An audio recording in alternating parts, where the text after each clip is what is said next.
Hi guys! Today, napadpad kami sa BGC, dito sa Taguig. Located nga pala to sa 26th Street, Taguig, Metro Manila.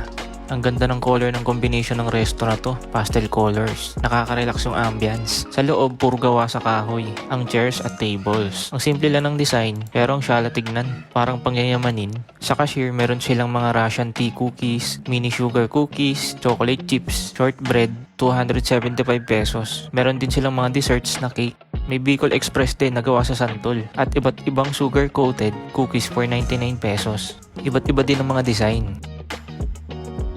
At ito na yung in-order namin.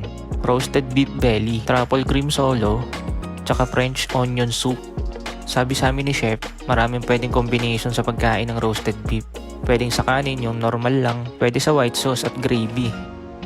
Pwede din sa lettuce at white sauce.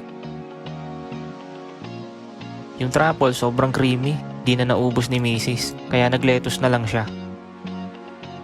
At itong French onion soup, unique yung lasa, panalo. Meron siyang tinapay na caramelized onion in broth and melted mozzarella cheese. Yun lang.